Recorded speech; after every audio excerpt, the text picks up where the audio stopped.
Okay, good day, everybody. Anybody that has been following my videos for maybe a couple of years now, since I've had the orange Challenger, there has been a little knocking in the front end. Some knocking, pounding noises indicative of front end problems, front end bushings, worn out, stuff like that. And there's a lot of stuff on these Challenger front ends. There's a lot of moving parts compared to older cars. And if you've gone down to O'Reilly's or AutoZone and priced these out, the individual parts, it's going to be well over $1,000, maybe $1,800 for everything. So I was looking around on Amazon and I found a kit that had everything in it for just under $200. Sounds cheap, I know, but hopefully it'll last hopefully it'll last. Hopefully the bushings and stuff will last. So we'll see. We'll see how that goes. But here is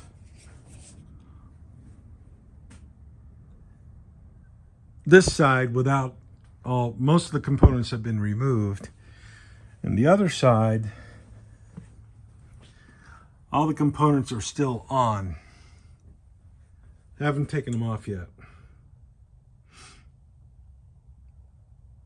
And I was thinking that it was the lower control arm bushings that were playing out and being bad. And you can see right there, there is some breakage of the bushing.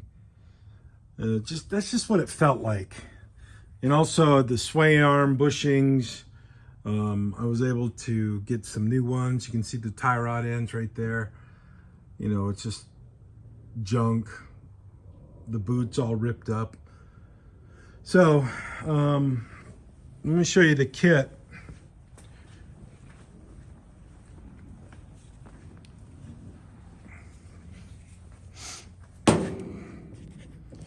And here's the old one, the new one. Old bushing. Let me zoom in.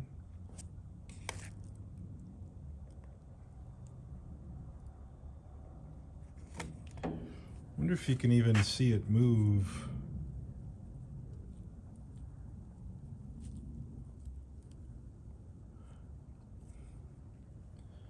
And the new one, nice and tight.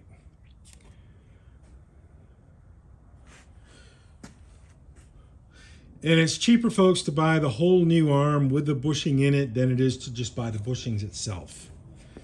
You wouldn't think that is the case, but it really is. Comes with the new, let me zoom the camera out. Comes with the new drop-down links, new inner tie rods, new ball joints, new upper control arms with ball joints attached.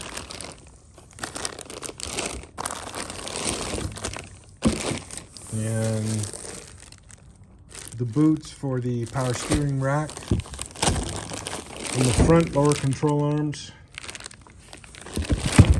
So let's get everything in here. Tie rod ends, or the outer tie rod ends.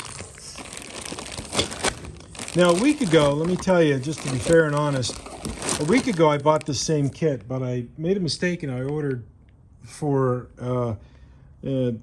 up to a 2011 car. Mine's a 2012, so I was hoping I could get by using the 2010 and older, but the lower main control arm is the only item that differentiates, as far as I can tell, between the updated 2011s and newer, all the way up to 2015, or maybe even longer than that.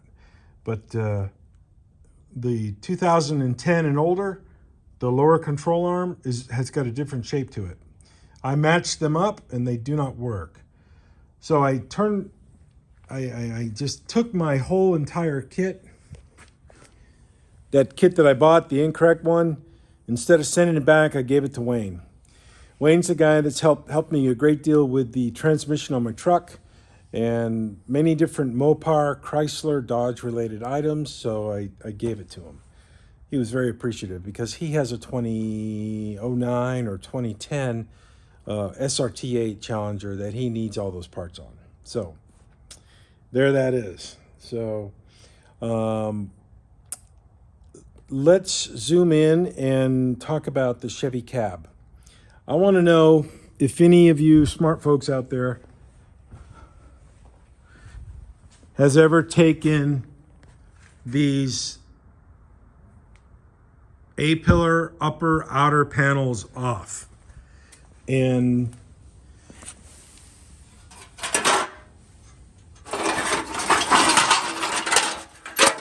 these are really sharp. You gotta be careful.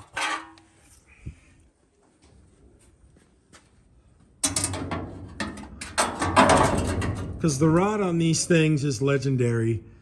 And I wasn't going to just cut out a piece there, and still have the root rust issues remaining underneath all that. So I want to know if Chevrolet or somebody in the aftermarket makes these panels that go right here on both sides. I want to know. And I'm curious if any of you folks out there know the answer to that. So, any help with that, I'd very much appreciate it, because these things are just really toast. Look at the holes. And this is the good one.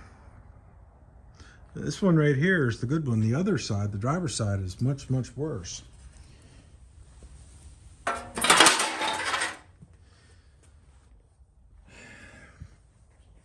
was looking on YouTube also for videos of people repairing, restoring the 60 through 66 Chevrolet cab.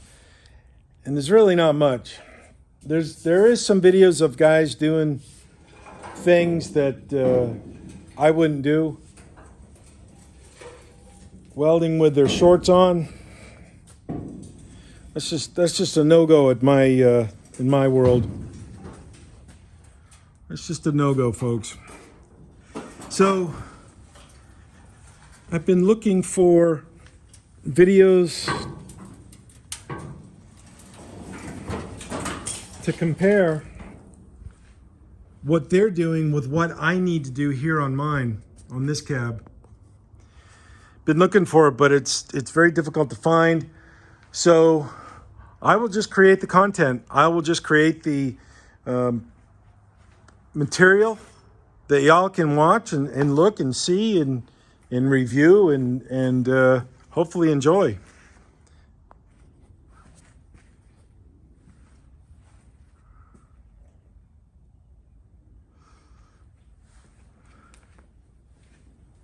This rotisserie, I built it, and what I'm doing now is making these brackets to connect the upper part with the lower part of the floor, the frame rail. So when I disconnect this, when I remove this, we don't have any movement of lower part, upper part, because all this is going to have to come apart. So I'm going to put the same kind of bracket wrapping it around here. And I just didn't finish this one yesterday. I'll finish it tomorrow morning. But yeah, you can see how rotted and destroyed it is from the elements and being 50, 60 years old, this vehicle. Hard to believe, but they are that old. So, and I got another box of parts came in for the Chevy truck. And let's see what we've got. I don't know if I can get a knife on that. See if I can find a knife. Cut that open. Let's see.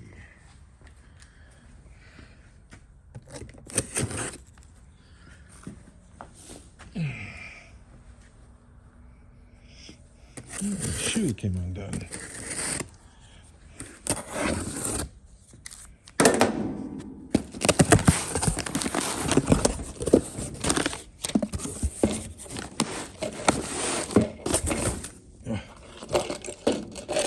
Stop.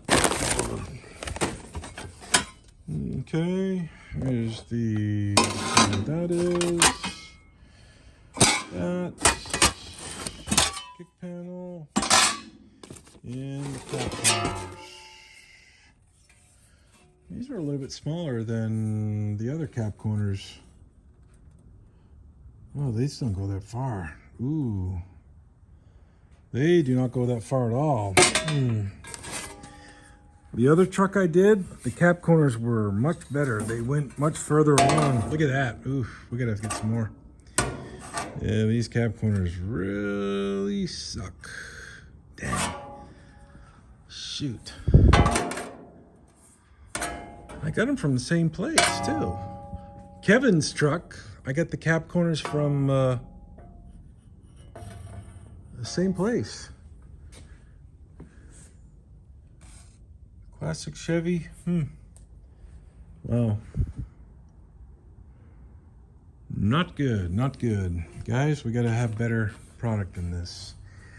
Well, that's another video. It's another, yeah. That's something else. So we'll get more into this Chevy truck in the next week or two.